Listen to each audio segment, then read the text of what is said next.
Mga kwentong pambata. Ang kwento ni Tandang Sultan.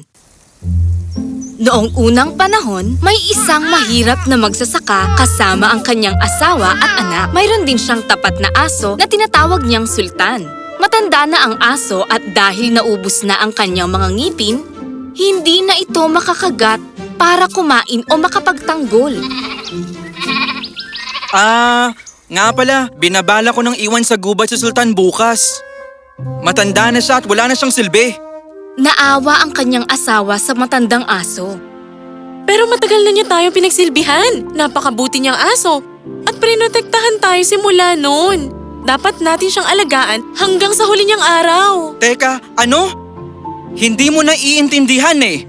Wala nang ngipin sa bibig niya at wala nang matatakot na magnanakaw sa kanya. Dapat na siyang umalis. Kung pinagsilbihan man niya tayo, pinakain naman natin siya bilang kapalit. Pero wala na akong pera at pagkain ngayon para sayangin sa walang silbing aso. Nakahiga sa labas ang kawawang aso at narinig niya ang lahat. Nalulungkot siya dahil hanggang bukas na lang siya doon. Hala, wala na akong silbi sa amo ko. Kailangan kong mag-isip ng gagawin. Kung di wala na akong tirahan bukas, magpapakonsulta ako sa aking kaibigang lobo.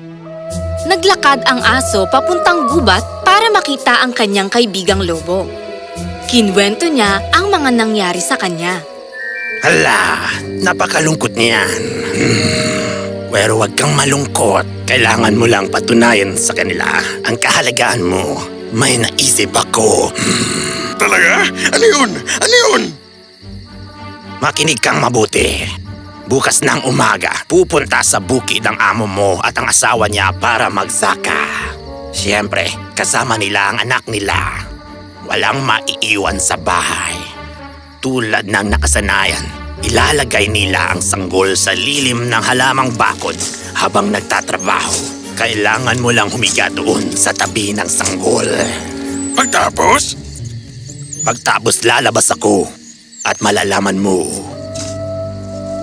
Nakakatakot ang planong naisip ng lobo, pero tumuloy pa rin ang aso. Baka sakaling ngang maligtas ang buhay niya. Kinabukasan, nasunod ang lahat ng plano. Nagtatrabaho sa bukid ang mag-asawa habang nakabantay si Sultan sa tabi ng sanggol. Tulad ng kanyang plinano, lumabas ang lobo. Paano na aking kaibigan? Ano nang gagawin natin, ha? Tumahol ka! Kinuha ng lobo ang sanggol.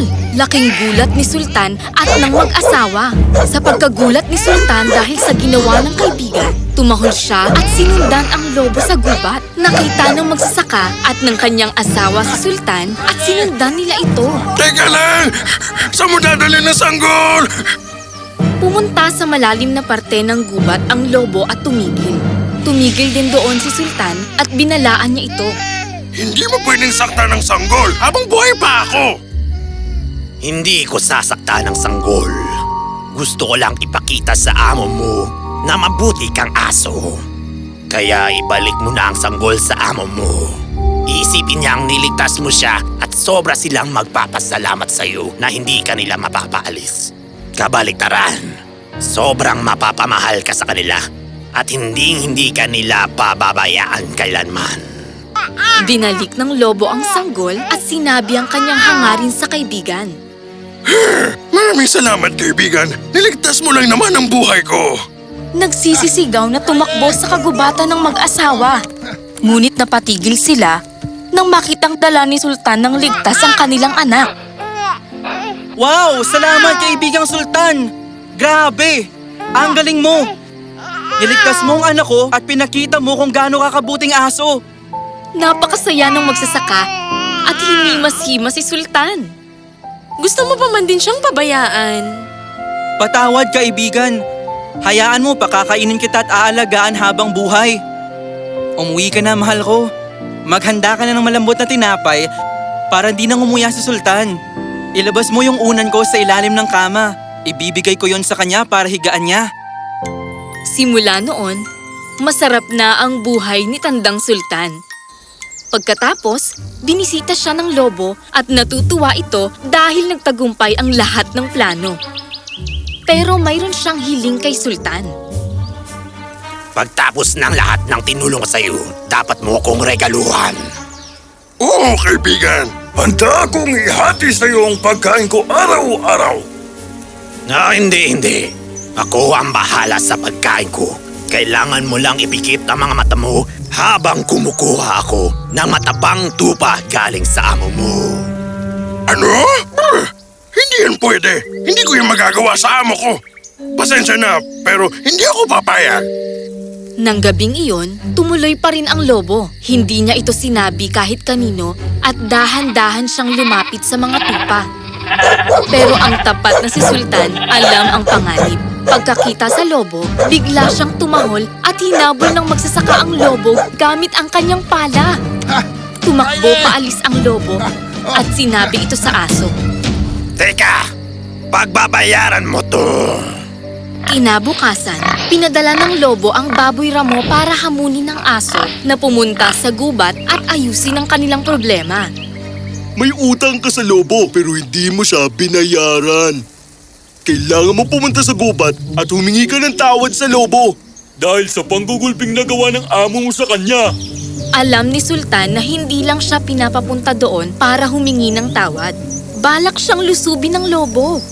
Walang mahanap na kakampi si Sultan maliban sa isang pusa na iika-ikang maglakad. Habang papunta sila sa gubat, latang-latang naglalakad ang pusa at itinaas ang buntot sa sobrang sakit. Aray! Ang sakit na mga paa ko! Naku, pusa! Hindi ko makakalimutan ang iyong pagtulong. Nakaabang na ang lobo at ang kaibigan niyang baboy ramo. Nakita nila ang kanilang kaaway at akala nila may dala itong sable dahil namali sila ng tingin sa buntot ng pusa. Teka lang. Saan nakatagpo ng sable yang si Tandang Sultan? Siguradong panlaban yun sa'yo, lobo. At may kasama pa siyang pusa. Pero anong ginagawa niya? Habang naglalakad ang nakakaawang pusa, naiisip nilang kumukuha siya ng bato para ibato sa kanila. Uy, tingin ko, hindi tayo mananalo dito, lobo. Magtatago na ako. Tingin ko rin. Sa takot, nagtago ang baboy ramo sa mga halaman habang tumalon ang lobo sa itaas ng puno. Pagkarating ng aso at pusa, nagtaka sila dahil wala silang makita sa gubat. Wala akong nakikita sino man. Subalit hindi na itago ng baboy ramo ang buong sarili at nakikita ang kanyang tainga. Habang tumitingin-tingin ang pusa, ginalaw ng baboy ang kanyang tainga. Meow! Pero nakakita ko! May daga! Nang inakala ng pusa na daga ang kanyang nakita, nilungsog mo ito at sinagat ang tainga. Sumigaw ang baboy at tumakbo ng umiyak. Ano ba? Huwag ako.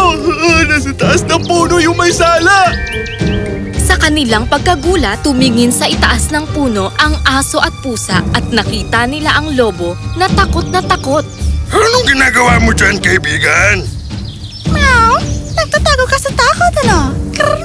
Bumaba ang lobo na nahihiya dahil naging masamang kaibigan siya at lalo pa siyang nahiya dahil sa kanyang takot. Pero niyakap siya ni Tandang Sultan at nawala ang takot niya. Huwag kang mag-alala. Hindi na kita sasaktan. Natuto na ang lobo at nakipagbati siya sa kanyang kaibigang aso.